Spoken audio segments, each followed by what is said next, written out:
হাসমি বলে কাউকে চেনেন আপনারা? ফিল্মের ইন্ডিয়ান হাসমি বলে কাউকে চেনেন না? আমরা সিনেমার কথা বলি। সাবস্ক্রাইব করুন আমাদের চ্যানেল, বেল আইকনে ক্লিক করতেও ভুলবেন না। এখন যিনি কথা বলবেন, কে বলবেন? এখন কথা বলবেন বীর মুক্তিযোদ্ধা, আমাদের সবার প্রিয়, ওয়ান এন্ড অনলি।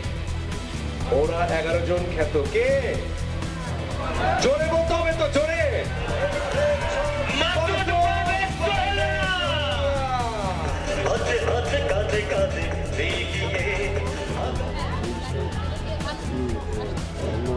শুভ সন্ধ্যা। আজকের এই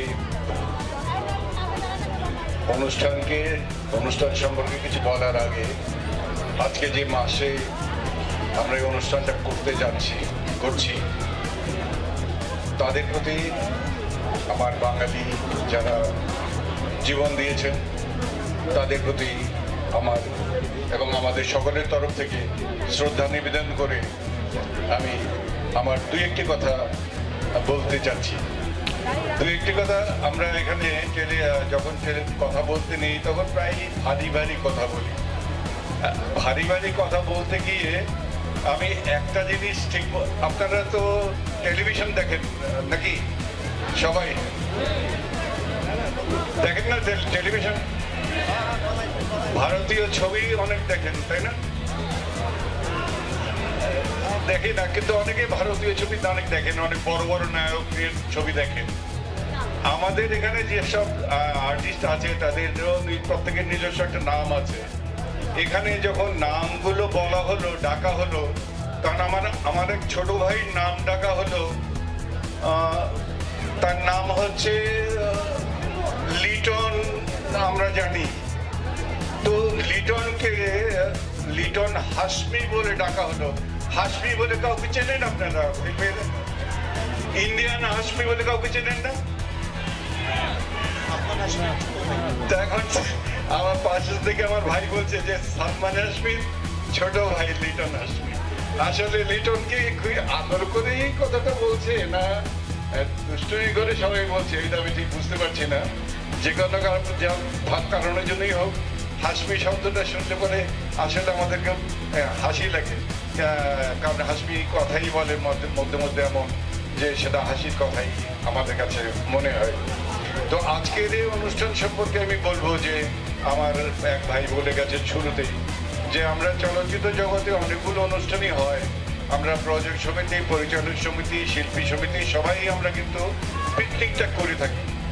কিন্তু পিকনিকটা করলেও আমরা সকলেই তারার মেলা বলতে যেটা বুঝি, সেই তারার মেলাটা কিন্তু আমরা একমাত্র শিল্পী সমিতির মধ্যেই পাই। এখানে আমরা সব তারাদের আমরা খুঁজে পাই এবং এই তারায় বোধহয় তারাদের মেলার অনেক তারাদের জন্যই আজকে সামনে বসা যেদের চেহারা দেখা যাচ্ছে না, লাইটটা একটু কম, সব তারার লাইট দেখা যাচ্ছে। কিছু চাঁদ মধ্যে থাকা দরকার ছিল, কিছু চাঁদ মধ্যে থাকলে পরে সবাই চেহারাটা, এইবার চেহারাটা একটু দেখতে পাচ্ছি এবং অডিয়েন্স দেখে আমার একদিক দিয়ে ভালো লাগছে যে অডিয়েন্সের মধ্যে অনেক সুন্দর কাপড় পরা, সুন্দরভাবে সাজা, সুন্দরভাবে সুন্দরীদের আমি দেখতে পাচ্ছি, আমার ভালো লাগছে। কারণ আজকে এখানে যখন দাঁড়াচ্ছি তখন দেখলাম সব ছেলেদের এনে দাঁড়া করিয়ে রাখা হয়েছে। আমার কাছে এটা কেমন যেন নিরামিষের মতো মনে হচ্ছে। আমি ঠিক এখানে ছেলে একটা মেয়ে থাকা দরকার ছিল, মেয়ে থাকলে পরে এটা দেখতে হয়তো আরো অনেক সুন্দর হতো। অনেক আমরা রিস্কটা আপাতত নিতে চাইনি, মানে প্রচুর রিস্কি একটা ব্যাপার হয়ে যায়, সেজন্য আমরা আলাদা করে রেখেছি। কিছু বলেন, মেয়েরা কেন এখানে নাই? এটা কি স্বভাব যাবে না এখনো? সেটা নিশ্চয়ই এখনো এখানে আছে, কিন্তু খবরদার না, আমি আর ওদের সে ব্যাপারে কিছু বলবো না। আমি চাই, মেয়ে কিন্তু রেডি হয়ে গেছে আপনার কথায়। আপনি ডাক দেন একটা, দেখেন আপনি ডাক দেন যে আসো।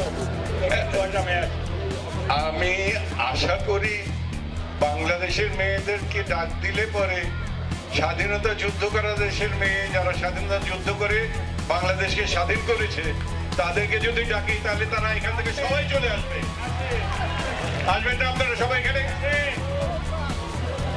আসবে। আসেন না তো, যদি ডাকিনি তো ডাকতে হবে, ডাকলে তারপরে না আসবে, তার আগে তো আসবে না। তারা তাই ডাকলে এমনি চলে আসবে, আয় বললেই চলে আসবে। বাঙালি মেয়েরা এত সহজে পাওয়ার মেয়ে না। বাঙালি মেয়েদের নিজস্ব সম্মান আছে, নিজস্ব সংস্কৃতি আছে, নিজস্ব কৃষ্টি আছে, নিজস্ব সভ্যতা আছে। সেই সব জিনিসগুলোর জন্যই আমরা স্বাধীনতা যুদ্ধ করেছি।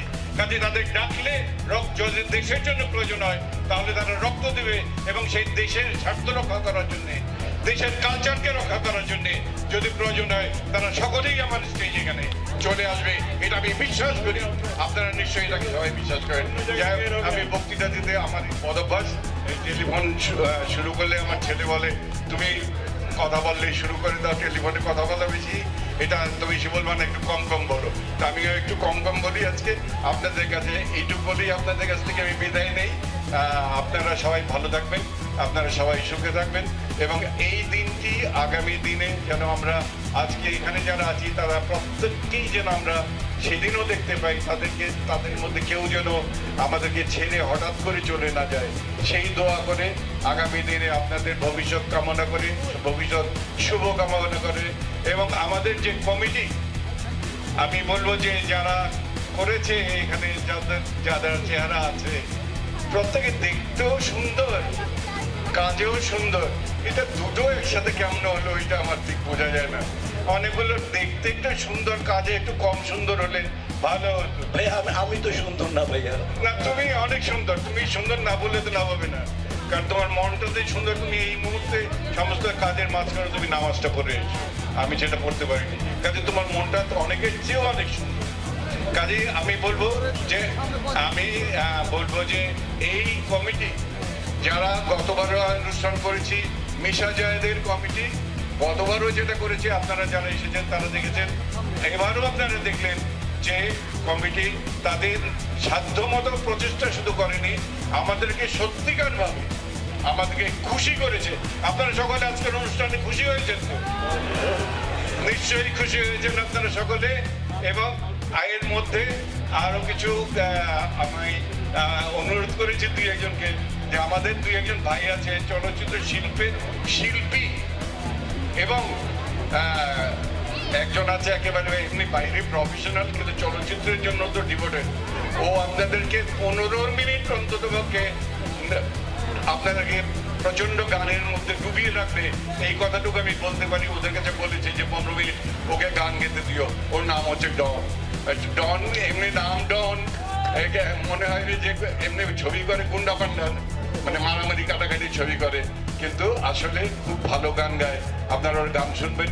এছাড়াও ওরা আমাদের সবাই যারা গান আছে পালিয়ে বেড়ানোর চেষ্টা করছে, তাদের সবাই গান আপনারা শুনতে পারবেন না, কারণ শুনলে পরে অনেক সময় আপনাদের চলে যাবে, অনেক রাত হয়ে যাবে।